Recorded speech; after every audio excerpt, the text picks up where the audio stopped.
Okay, first we're gonna go into Photoshop on my end, but it's going to, let me expand my viewer up here. But it'll be elements on your end, so it'll be very similar, but it won't be identical. But you'll notice some of the icons will be the same. We'll probably be using this tool right here, which is called a magic wand tool. You probably have this equivalent. Some of these you have to click on and hold down because they'll have multiple tools. So you'll want to make sure you find the magic wand tool. And so I have the template, and I'm emailing this template over to you. And I have some line guards here to kind of show me where I want to put my image. So I'm going to take this image right here. I'm just going to click and drag this down. And I'm going to click on this tool, which is like a selection tool. I'm going to go a little slower in this section because you're seeing some tools for the first time. So I just click and drag and drop that in there, and then I can either minimize or close this. I'm going to close it. You might want to minimize it because maybe you want to try it again or something. So it gives me a couple layers here. And so I'm going to click and drag this up. Now this ring is kind of small, and we typically don't want to do this because we distort the image. So you want to find the image so it's a little bit larger. I'm going to drag it so it's bigger, but you can see as I do that it distorts our image. You also see that my image isn't centered, so I'm just using the right arrow key to go up and down to move it. So I resize that image. And once I do that, I want to click on my tool here, and I just click the white area. This is the area that I want to get rid of. So I click that, and then I'm going to hit the delete key. And there's some white in here. I'm going to click that, hit the delete key. I see I got a little bit of white here yet. Click and delete. You can adjust that wand so it picks up more, but I'm not going to get into that with you. And then you can click on this little eraser, and you can adjust the size of the eraser, which I might just want slightly bigger.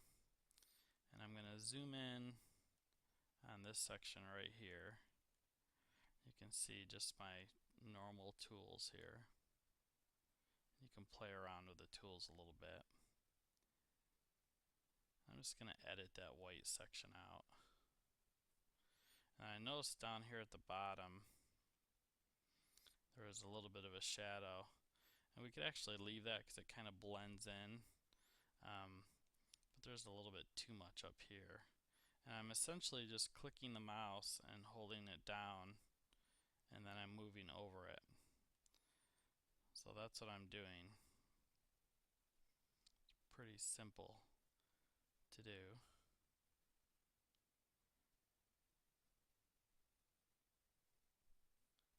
So I've got the image essentially. Now if you want to unzoom, you hold the, like right now you see the there's a little plus sign over my zoom tool. If I hold down the alt key, that changes to a minus sign, so I can hit the minus and then click the mouse several times. If I let go of the alt key, I click the left mouse button and I zoom in. Hold down the alt key, click the mouse button, and I zoom out. So I have my image about the right size and in about the right place for where I want to post this. And the reason we do this is because the program makes the image, once you click on it, really large. So like you experienced the other day with the rope pendant, if you don't size it correctly, it makes it so large and it looks really bad. Now that's great if you have a big beautiful photo to begin with, but if you have one that isn't a great quality photo to begin with, then it can make your photo look really bad. Plus you want all the images on the website to look the same, And so in order to accomplish that, you have to set some standards. So the standards that we've set here is a good sized image. This is not a good quality image compared to the vast majority of the other images we've used, but just for training purposes we'll use this. But we've set the standard to come into this size, and you say to yourself, well, I see two sets of lines, a line here and here, and a line here and here. And rings, earrings, most of your product is going to fall into this scope. When you get some of the bracelets or the watches that are larger, I've created a second set of guidelines for. And then what I'm going to do is I'm going to click File and Save for Use on the Web.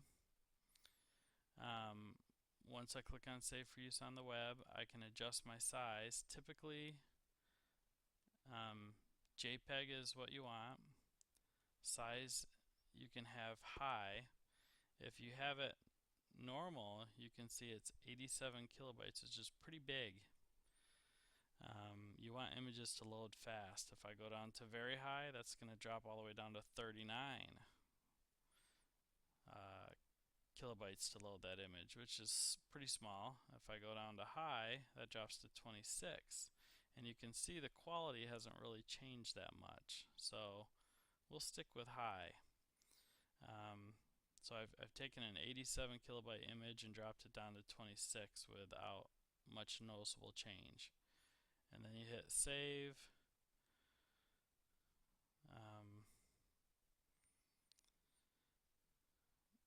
And you can really save it wherever. I'll just throw it on my desktop actually. And that's the end of editing that image. You might have to watch that a few times, stop it wherever you need to. If I did go a little too fast, let me know and I can focus in a little bit more on it. But you're really only using a couple tools there. You're using the Magic Wand tool, the Edit Free Transform tool, which allows you to adjust the size of it. Now when you're adjusting the size, you want to hold the Shift key down. The Shift key allows it to move so it stays consistent. If I take my hand off that Shift key and do that same movement, I can get distortions everywhere.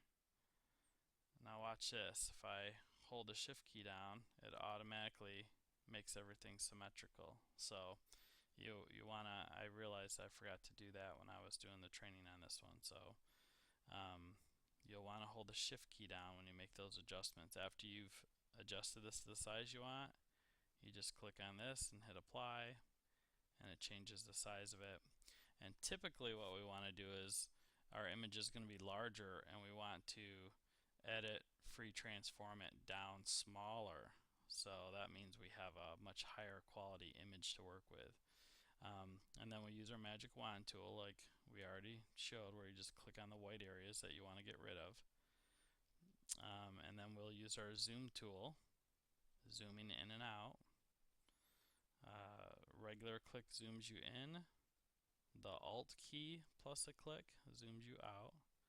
And then our eraser tool, where we can adjust the size of our eraser to maybe get rid of just a little bit of the ancillary stuff that's there. So those are really the only tools that we use. It seems weird because it's the first time you're doing it, but you'll find that it's a very simple process and you can edit these within minutes.